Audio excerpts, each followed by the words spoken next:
नमस्ते। भारत और पाकिस्तान के बीच सीज फायर 10 मई को ही हो चुका है, लेकिन सोशल मीडिया पर फेक न्यूज वॉर लगातार जारी है। पहले ऑपरेशन सिंदूर की कार्रवाई के बताकर वीडियोस और तस्वीरें शेयर किए गए, तो अब पाकिस्तान की तबाही के मंजर दिखाते हुए विजुअल्स शेयर किए जा रहे हैं। ऑपरेशन सिंदूर को लेकर जो भी सोशल मीडिया पर भ्रामक और फर्जी विजुअल शेयर किए गए, उन पर ऑल्ट न्यूज ने लगातार फैक्ट चेक रिपोर्ट्स एवं वीडियोस पब्लिश कर आप तक सही जानकारी पहुंचाने की कोशिश की है। आज के इस वीडियो में भी हमारा मकसद आप तक सच पहुंचाने का है।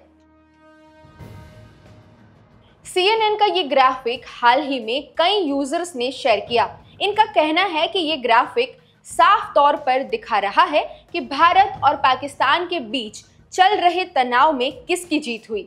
ऐसा इसलिए कहा गया क्योंकि ग्राफिक में पाकिस्तान से ज्यादा भारत का नुकसान दिखाया गया है। ग्राफिक के अनुसार भारत के 6 फाइटर जेट मार गिराए गए, जबकि पाकिस्तान का एक भी नहीं। भारत के 500 से ज्यादा ड्रोन नष्ट हुए, जबकि पाकिस्तान के सिर्फ 78 ड्रोन नष्ट हुए हैं। वहीं भारत का एक एयर डिफेंस भी खत्म हुआ है, जबकि पाकिस्तान का एक भी नहीं। इन कथित आंकड़ों के जरिए पाकिस्तान की वाहवाही की जा रही है, लेकिन ध्यान देने वाली बात यह है कि जिस CNN ग्राफिक को शेयर कर भारत का नुकसान पाकिस्तान से ज्यादा दिखाया गया, दरअसल CNN की वेबसाइट पर यह ग्राफिक है ही नहीं, और न ही ऐसी कोई खबर मीडिया आउटलेट ने पब्लिश की। ये बात हैरत अंगेज है, क्योंकि मीडिया की मूल वेबसाइट पर इसका कोई जिक्र नहीं है। गौर करें कि ग्राफिक में गुजरात की स्पेलिंग भी गलत है और साथ में इस जानकारी के लिए कोई सोर्स नहीं दिया गया है।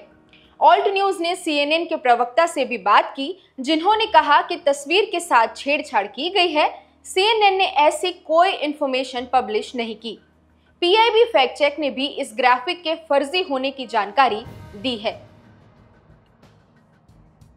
पाकिस्तान की सरकार द्वारा नॉर्थर्न एडमिनिस्ट्रेटिव जोन की एक फैसिलिटी से रेडिएशन लीक की जानकारी देने वाला ये कथित पत्र जोरों शोरों से शेयर किया जा रहा है। ऑपरेशन सिंदूर की जानकारी देने वाली प्रेस ब्रीफिंग के बाद से ये अटकलें लगाई जा रही है कि भारतीय वायुसेना ने कथित रूप से किराना हिल्स पर मौजूद न्यूक्लियर स्टोरेज फैसिलिटी को भी नुकसान पहुंचाया है। एक्स पर यूजर अभी ने ये लेटर पोस्ट किया और लिखा कि government of Pakistan confirms the radiation in northern Pakistan.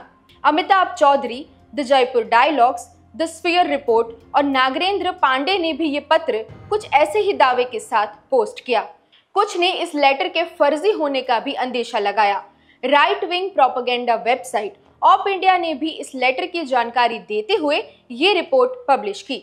हालांकि उन्होंने भी कहा कि संभव है कि ये पत्र फर्जी हो सकता है, लेकिन आशंकाओं और अटकलों के बीच अगर ध्यान से इस पत्र को देखा जाए तो मालूम होता है कि इसमें कई शब्दों की लिखावट में गलतियां हैं। हमने स्क्रीन पर गलतियों को पॉइंट आउट किया है। वहीं पत्र में मौजूद नेशनल रेडियोलॉजिकल सेफ्टी डिवीजन नामक कोई संस्थान पाकिस्तान में नहीं है।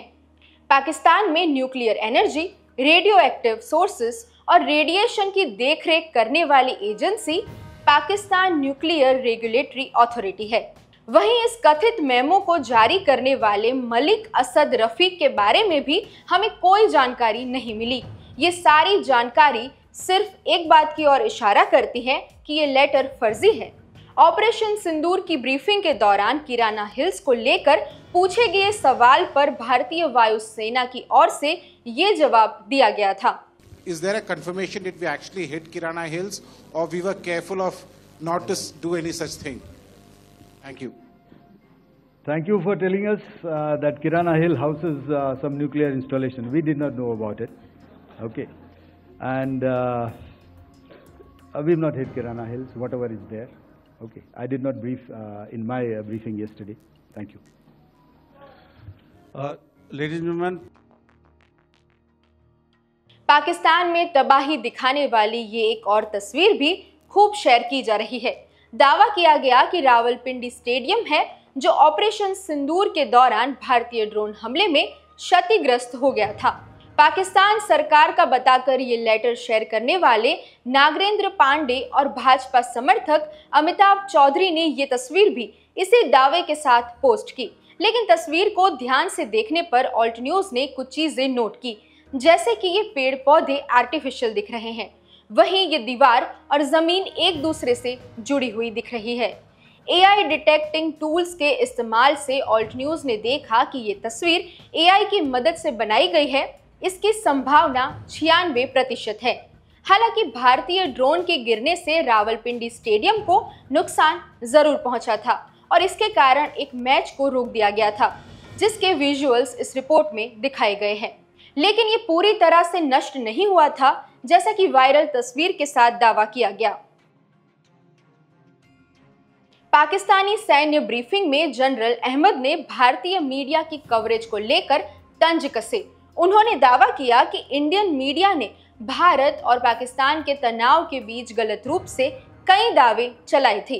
उन्होंने यही कहते हुए आज तक और इंडिया टीवी की रिपोर्टिंग के ये क्लिप्स दिखाए। घबराहट एक तो लोगों की नजर आ रही है, क्योंकि तमाम एयरबेस ध्वस्त होते हुए नजर आ रहे हैं, आग के गोले में बदले हुए नजर आ रहे हैं। सबसे ज्यादा जो चर्चा है वो ये कि जब आप अपने एयरबेस को नहीं बचा सकते तो जनता को क्या बचाएंगे। देखिए उन्होंने जो किया है पठानकोट, पठान हमारा आगे जिसको हम कहें एडवांस एयरबेस है, बहुत है। उन्होंने उधमपुर में किया है, ये किया है श्रीनगर के पास में किया है, अवंतीपुर में। सिरसा को आपने बताया एयरबेस है वहां पर, उसको उसने टारगेट किया है और तो वो ड्रोन्स के साथ साथ अपनी बड़ी मिसाइल भी दाग रहा था। हालांकि इन दोनों दावों का पर्दाफाश करते हुए भारतीय PIB फैक्ट चेक ने आज तक और इंडिया टीवी के रिपोर्टिंग के पूरे वीडियो जनता के सामने पेश किए। कल रात में जो है उसकी तरफ से फायर किया जाता रहा है, तो पाकिस्तान एक तरीके से जो सिविलियन फ्लाइट्स हैं उनकी आड़ में जाकर के उनके फाइटर्स जो है किस तरीके से भारत के ऊपर, लेकिन भारत की कार्रवाई के बाद जितेंद्र अब एयर स्पेस बंद कर दिया गया है, हर तरह की एयर गतिविधि पूरी तरह से प्रतिबंधित कर दी गई है, नोटम जारी कर दिया गया है, 4 एयरपोर्ट को बंद कर दिया गया है पाकिस्तान की तरफ से। और जो वीडियो सामने आ रहे हैं उसमें पाकिस्तान की जो जनता है वो घबराहट एक तो लोगों की नजर आ रही है, क्योंकि तमाम एयरबेस ध्वस्त होते हुए नजर आ रहे हैं, आग के गोले में बदले हुए नजर आ रहे हैं। सबसे ज्यादा जो चर्चा है वो ये कि जब आप अपने एयरबेस को नहीं बचा सकते तो जनता को क्या बचाएंगे। सबसे ज्यादा जो चर्चा है वो ये कि जब आप अपने एयरबेस को नहीं बचा सकते तो जनता को क्या बचाएंगे। यानी आज तक के शो में एंकर भारत की नहीं बल्कि पाकिस्तान की स्थिति के बारे में बात कर रही थी, जो हिस्सा पाकिस्तानी ब्रीफिंग में गायब है। कि आप पाकिस्तान की सारी हिमाकतें टूटी हुई पड़ी हैं इस वक्त जमीन पर। ये जमीन पर जो आप मिसाइल पड़ी हुई देख रहे हैं, जनरल साहब का ये अनुमान है कि ये फतेह 2 मिसाइल है, MR-SAM मिसाइल है, surface to air missile sir. Fateh 2 missile ये दिखाई दे रही है आपको, नाम फतेह है लेकिन ध्वस्त पड़ी है इस वक्त जमीन पर। एक बार लोकेशन भी आप बता दें अगर ये कहां पर, ये हरियाणा सिरसा में। ये खबर देखिए, ये काफी देर से खबर चल रही थी, रात से इनफैक्ट मैं आपको बताऊं कि सिरसा को टारगेट कर रहा है पाकिस्तान की खबर थी, और ये अब नजर आ रहा है वो मिसाइल। सिरसा भी हमारा एयर बेस है। देखिए उन्होंने जो किया है पठानकोट, पठान हमारा आगे जिसको हम कहें एडवांस एयरबेस है, बहुत है, जहां उन्होंने फिदाइन अटैक भी कराया था। उन्होंने उधमपुर में किया है, ये किया है श्रीनगर के पास में किया है, अवंतीपुर में उन्होंने कॉम्बैट एयरक्राफ्ट इसे अपने जो एयरक्राफ्ट से करने की ट्राई की थी, जिसको मार गिराया गया है। 2 ऐसी खबरें। इसमें भी एंकर ने पाकिस्तानी मिसाइल ध्वस्त होने की बात कही थी, जिसे पाकिस्तानी ब्रीफिंग में नहीं दिखाया गया।